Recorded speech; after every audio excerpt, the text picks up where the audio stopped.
Jalaladdin Khwarazamshah Manguberni was the last Khwarazamshah from the line of Anushtagin. He reigned from 1220 to 1231 as the eldest son and successor of Alauddin Muhammad. He was one of the first men to put up a brave and valiant resistance against the Mongols, lasting slightly longer than a decade.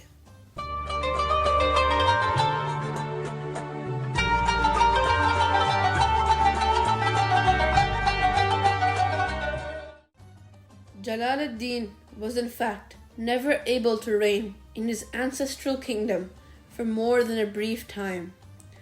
When his father died on an island off the Caspian coast in December of 1220, Jalaladdin and various members of his family made his way via the Mangishlak Peninsula on the eastern side of the Caspian to the Khwarazmian capital of Gurganj, just before it was invaded by the Mongol commanders Chagatai and Ogedai in 1221 and destroyed after a lengthy siege.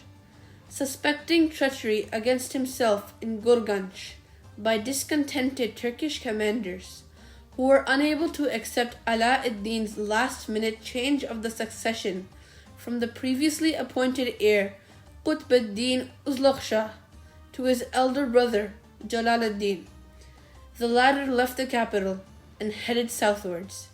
He eluded Mongol watchmen in northern Khorasan, defeated a force of Mongol cavalry near Nassa, and reached the lands conquered by Alauddin from the Ghurids, corresponding roughly to modern-day Afghanistan. At Ghazni, he gathered together a large force of Khwarazmians, Turks, and Ghurids, and marched out to inflict a serious defeat on the pursuing Mongols headed by Chinggis Khan at Parvan, but was forced by Chinggis to retreat to northwestern India. A battle took place on the banks of the Indus, and Jalaladdin escaped the Mongols only by riding his horse across the river in September of 1221. He was never able to see Khwarazm again. He managed to get some 4,000 of his troops safely across the Indus and spent the next 3 years in India being involved in negotiations and warfare with local rulers, including the ruler of Sindh, Nasruddin Qubaja. But then he made his way to western Persia, where his brother Ghiyasuddin Pir Shah had established himself as a ruler. He passed through Kerman in 1224 and placed his governor there. In Fars, he married a daughter of the Salghurid Atabey, Saad I bin Zangi. Jalaladdin made Ghiyasuddin Pir Shah his vassal and clashed with the army of the resurgent Abbasid Caliph al-Nasir. In Azerbaijan, he expelled the Ilgazid Atabey, Uzbek bin Jahan Pehliwan, from his capital of Tabriz in 1225, before going on in 1226 to invade the Christian kingdom of Georgia, defeating its king, sacking the Georgian capital of Tbilisi, and massacring its inhabitants. After a lightning march back to Kerman to subdue rebellions, Jalaladdin turned to invade eastern Anatolia and unsuccessfully besieged the town of Ahlat, which was at that time under Ayyubid control. In 1227, he reduced the Ismailis of Alamut in northern Persia to tributary status. The Mongols reappeared in central Persia in this same year, and Jalaladdin engaged them in battle outside of Isfahan.